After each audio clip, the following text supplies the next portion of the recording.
Hey there, and welcome back to another episode of Focus on K-12 EdTech and the Education Experience. I'm your host, Doug Konopelko, Education Strategist for CDWG. Today, I talk with Dr. Natasha Rachell from Atlanta Public Schools, the Director of Instructional Technology, about what learning loss means to her and how it informs their work in their district. Let's dive in. I'm Dr. Natasha Rachell. I am the Director for Instructional Technology for Atlanta Public Schools. Just started this role on July the 1st, so brand spanking new, super exciting and crazy all at the same time. I'm an alternatively certified high school science teacher who left the classroom and jumped into the world of professional learning and then literally fell into the world of ed tech and have been there ever since. Best area to be in my opinion. Yeah, I've got to say, the more of these I do and the more great educators, and I'm absolutely biased when I say this, that I meet across the country, so many of us were former high school science teachers. I mean, It's the I don't best. know. There's got to be a connection there. And again, I might be a little biased because that's what I did. But so how does it feel to be a new leader right now? We're just getting into a new school year. Yeah, it's exciting and crazy all at the same time. Adding on starting a new role, especially at the central office level. On top of that, combining it with learning all of the nuances that come with that. And on top of that, add the nuances with kind of COVID still lingering around and me inheriting like a huge staff. It has just been exciting and crazy all at the same time. But I'm here for the challenge. I'm so here for it. Great. Well, good, because you're in it. So whether you're here for it or not, it's happening to you. It's happening. So what are some things that folks in your district, either in your role or otherwise, are really focusing on right now because of where we are, in time and place?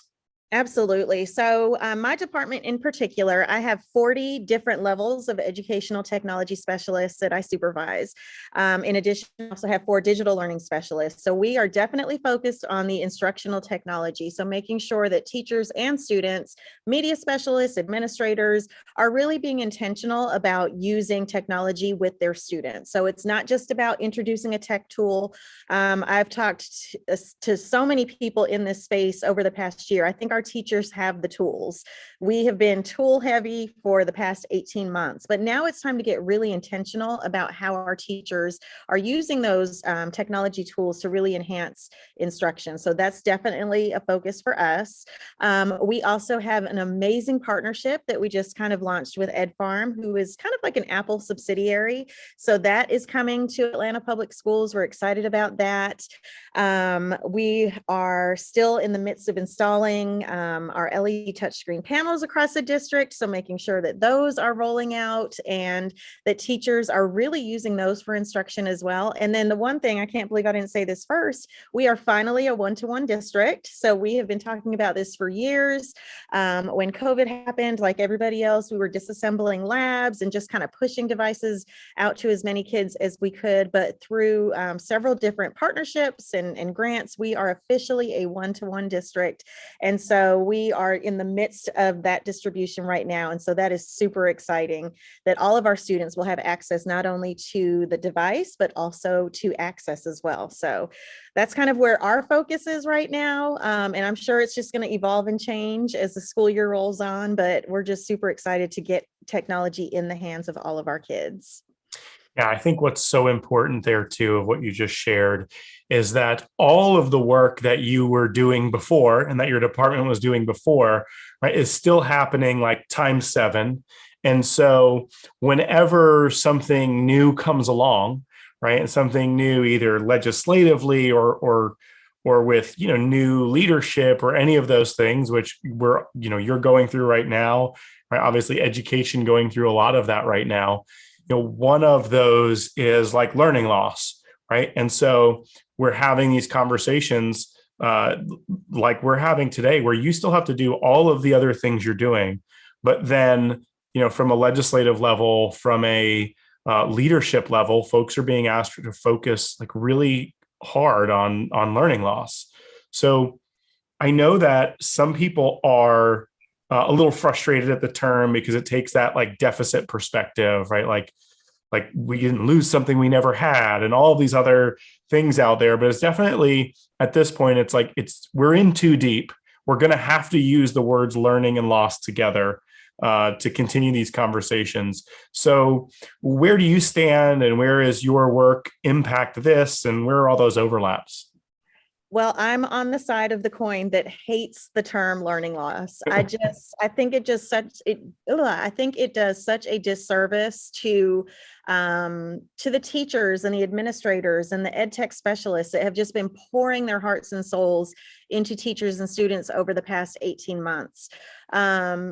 And this is the way that I kind of phrase this, like learning loss compared to who? Everybody in the world was dealing with COVID at the same time. It's not like it skipped over China or Finland or South America. Like it was everywhere across the world. So when people say, oh, kids had learning loss compared to who?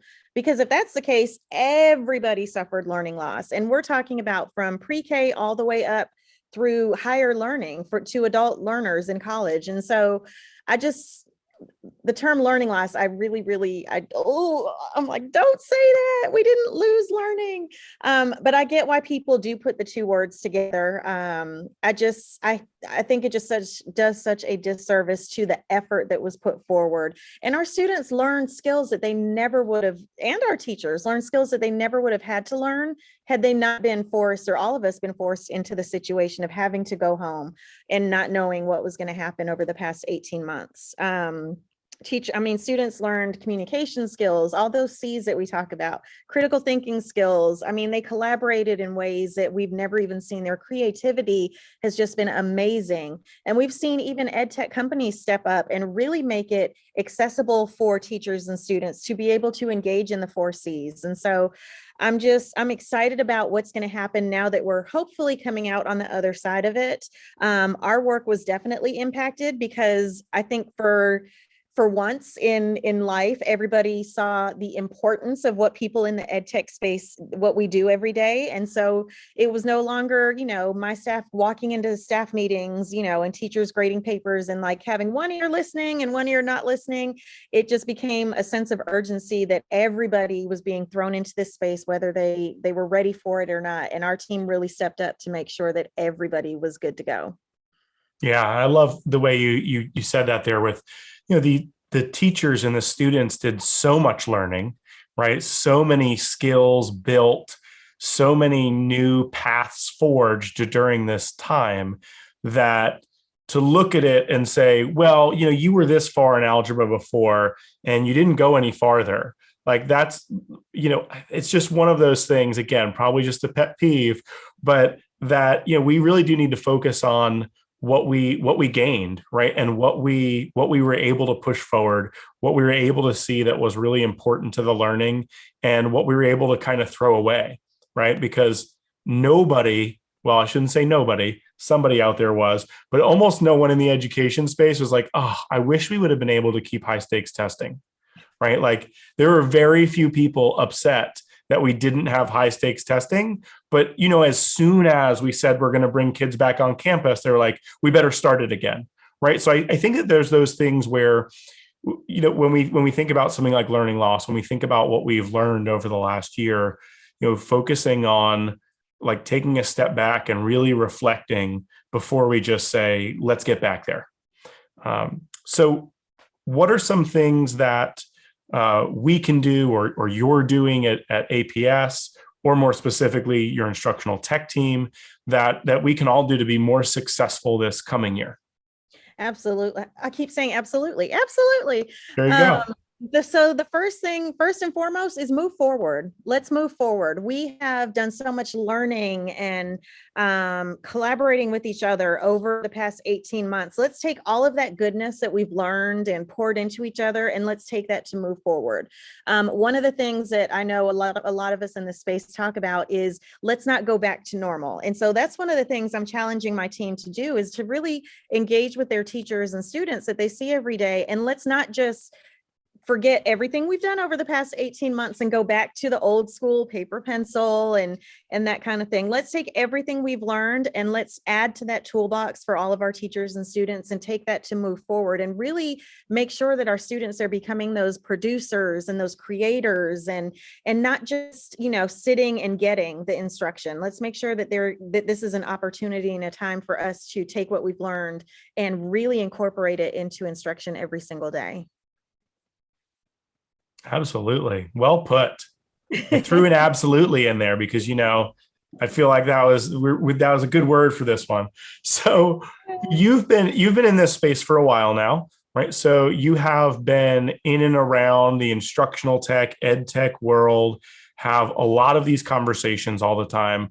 For folks who are either new to administration, right? Like you're not new to administration as a whole, but it's this leadership role, to folks who are trying to navigate, where to go next for this coming school year. What are some of the books, the blogs, the resources, leaders you follow, just some things that people can tune into to kind of stay with what we're doing? Yeah. So one of the things that I want to continue to do as I'm in this role as a director is I want to make sure that I'm staying in the work. So I don't want to just turn into a person that's following all, directors or all central office leadership people. I want to stay in the work because at the heart of what I do, it is helping teachers and students and helping my ed tech specialists. And so I'm going to continue to follow all of the amazing people that I follow on Twitter. I would encourage people, of course, to follow Doug. And I love to stay on top of people like Eric Kurtz with his Control Alt Achieve website. And he even now has a book, and Jake Miller, who has the Edu Duct Tape website and podcast, and he's getting ready to put out a book. I would be remiss if I didn't mention one of my colleagues, Jennifer Hall, who has Tips 411. She's amazing. But there are several people in the leadership realm that I'm just starting to kind of dive into.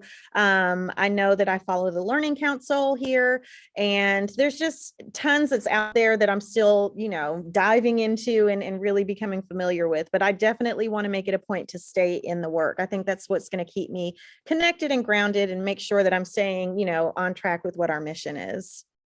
Yeah, I just had a conversation a couple of weeks ago with Dr. Ashley Kennedy, who is over in Cobb County, and she's their director of instruction and innovative practice. And that's one of the things that she talked about as well, was staying close to the teachers and staying close to the students, no matter where you are in the organization, because that's where the magic happens.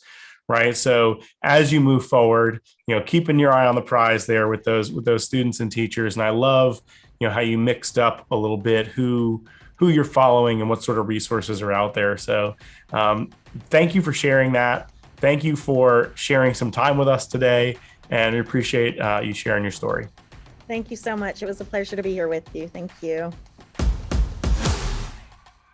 Thanks for joining us today on Focus on K-12 EdTech and the Education Experience. If you enjoyed today's show, please feel free to like, subscribe, and click the little bell so that you get notified whenever we post a new episode. Or reach out to me on Twitter @dconopelco. Thanks for joining us. We'll see you next time as we focus on K-12.